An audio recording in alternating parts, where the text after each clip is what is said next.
Channel crazy physics में आप सबको स्वागत करता हूँ।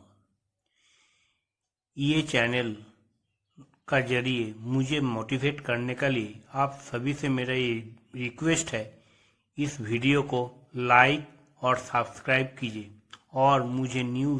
डियर स्टूडेंट्स,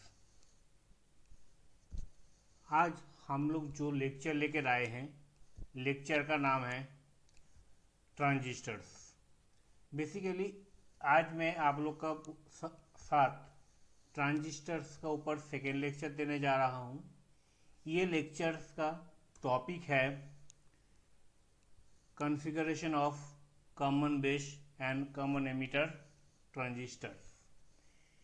ये जो लेक्चर है, ये लेक्चर एक बहुत ही इम्पॉर्टेंट लेक्चर है, theoretical as well as experimental और प्रैक्टिकल पॉइंट ऑफ व्यू से। ये लेक्चर का लास्ट तक आप लोग लेक्चर में बने रहिए, तो आपका पास बहुत सारा कॉन्सेप्ट क्लियर हो जाएंगे और you can easily perform the experimental practical. Basically तो चलिए आज हम लोग चालू करते हैं। आज का topic common base and common emitter transistors. Common base transistors, ये how it looks like. Common base transistor, it means this base, it is connected towards the input section and towards the output section. Basically this section is called as input sections and this section is called as output sections. यहाँ पर क्या होता है, यहाँ पर कुछ basic concept है, उस बेसिक कॉन्सेप्ट को हम लोग को अच्छी तरीके से समझना पड़ेगा। जैसे मैं मेरा पुराना लेक्चर्स में बोला था कि basically a transistor it is consisting of 3 units और 3 sections. They are called as emitter, base and collectors. तो इस चीज़ को मैं पिछले दिन डिस्कस किया था और डिफाइन किया था, और आज मैं उसका एक्सपेरिमेंटल पॉइंट ऑफ व्यू से उस चीज़ को मैं समझने का कोशिश करूँगा। Basically this is the common circuit diagram of common base transistors. यहाँ पर क्या है, the power supply VEE, that means, और if you can say that this is the emitter base, so this is the VEB and V इसका साथ एक R1 is connected. R1 is called as the load resistance.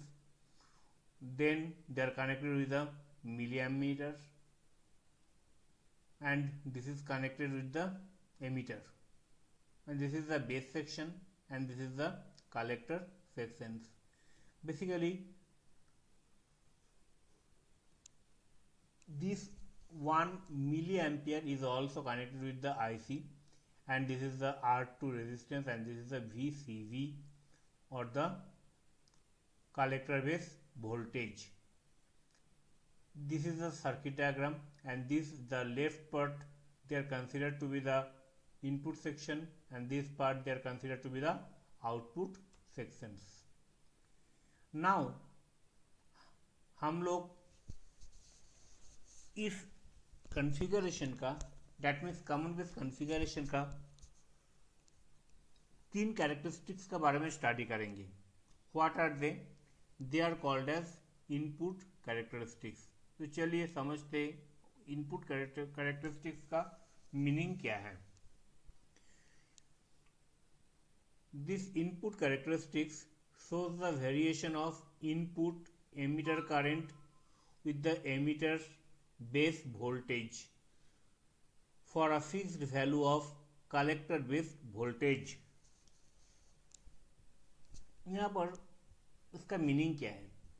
Basically this input characteristics it signifies the plot of VBE against the emitter current or the IE, because this is the emitter current and here we are going to use this milliampere or milliammeter meter for measurement of IE, and this VBE, what does it signifies? It signifies the emitter base voltage. That means this is the emitter base voltage. तो हम लोग को क्या करना पड़ेगा? We have to take the plot of the IE versus VEB. In this case, what we have to do? We have to keep this VCB as a constant. That means हम लोग को इसको we have to change the value of this. हम लोग को collector base voltage को change करना पड़ेगा और उसको कांस्टेंट रखना पड़ेगा. कांस्टेंट रखने का बाद हम लोग क्या करेंगे? हम लोग धीरे धीरे जैसे ही VEB को मैं चेंज करूँगा उसका साथ मुझे IE का रीडिंग को नोट डाउन करना है. This is all about your input characteristics. यहाँ पर क्या दिख रहा है कि यहाँ पर we are going to get this type of graph. In this case at this point 0 it is going to give you the that means if I am applying the 0 potential, then we are going to get the current 0, and as we are going to increase the current, जैसा हम लोग को जिस तरह direct characteristics देखा था उसी तरीका से हम लोग को यहाँ पर एक ग्राफ मिलेंगे जहाँ पर in this section around 0.5, इसका बाद क्या होगा? We are going to get a sudden increase in the voltage, or that means sudden increase in the current we are going to get. That means, और एक बार मैं इस चीज को रिपीट कर देता हूँ. हम लोग को क्या करना पड़ेगा? VCB को कांस्टेंट रखना पड़ेगा. कांस्टेंट रखने के बाद हम लोग को धीरे धीरे VB को चेंज करना पड़ेगा और उसके साथ हमको आई को नोट करना पड़ेगा. तो ये जो ग्राफ प्लॉट करने के बाद हम लोग के पास जो ग्राफ आ जाएगा, this is called as input characteristics of the CV configurations. Now what we have to do? We have to measure the output characteristics. Output characteristics से मीनिंग क्या है? यहाँ पर आउटपुट में कौन सा करंट है? IC करंट है. और उसके साथ हम लोग को क्या करना पड़ेगा? We have to plot the graph with VCB. That means this versus this, ये ग्राफ प्लॉट करना पड़ेगा. और हम लोग को क्या करना पड़ेगा? We have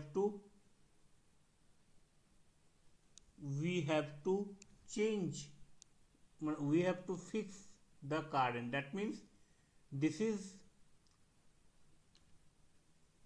now IB we have to fix. तो चलिए हम लोग डिफाइन करते हैं. This shows the variation of collector current with the collector base voltage for a fixed value of IE. For a fixed value of IE, that means IE को हम लोग को क्या करना पड़ेगा? चेंज करना पड़ेगा. ठीक है. We have to keep change करना पड़ेगा. What does it mean? That mean इसको हम लोग को कांस्टेंट रखना पड़ेगा और उसको धीरे धीरे हम लोग को चेंज करना पड़ेगा. तो यहाँ पर क्या है? हम लोग के पास क्या क्या मिलेंगे? This is the output characteristics. That means we have to plot the graph of IC versus VCB. और यहाँ पर क्या होगा? कलेक्टर IE जो है ये चेंज होगा. Now our next part is the transfer characteristics. यहाँ पर क्या है? We have to plot IC versus IE and for a fixed value of VCE. So this is all about your transfer characteristics of CV configurations. Now we are coming into the next topic, the common emitter characteristics or common emitter configurations. यहाँ पर हम लोग को जैसे हम लोग पिछले lecture में डिस्कस किया था, this IE this is connected common with the input and output section. Okay, so now we have to study the characteristics of the common emitter configuration. Basically this is the input characteristics. Input characteristics में क्या है, जैसे एक चीज़ को हम लोग अच्छी तरीके से समझ लिया तो हम लोग उसी चीज़ को दो केस में इम्प्लीमेंट कर सकते हैं.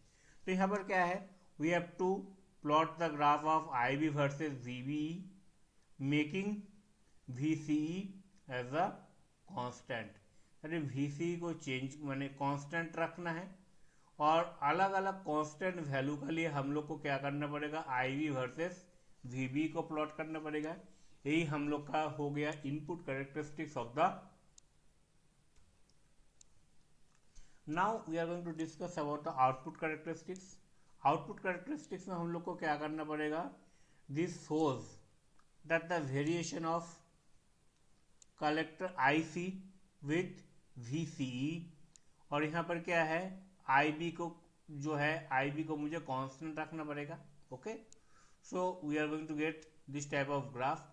यहाँ पर क्या होगा, we are going to get this that after a certain value ये जो आई बी जो है it will get parallel, that means ये कांस्टेंट हो जाएंगे at some value of V C E.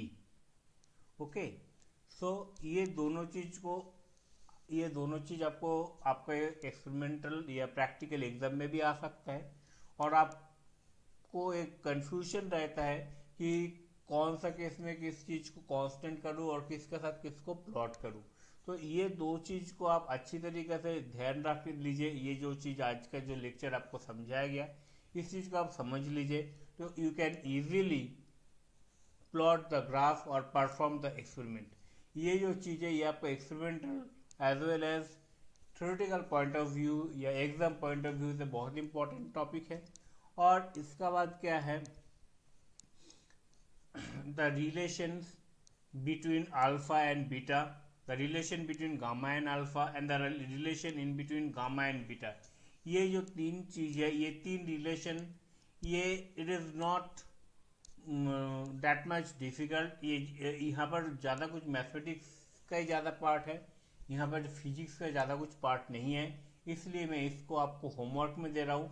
और जैसे ही if you have some any kind of doubt or query you just put up a comment section में आप लिखिए तो आपको इस चीज़ को मैं क्लियर कर दूंगा. I think all of you have enjoyed the lecture. Thank you very much. और इस लेक्चर को आपको अच्छा लगे जिसको लाइक सब्सक्राइब जरूर करना. Thank you to you all.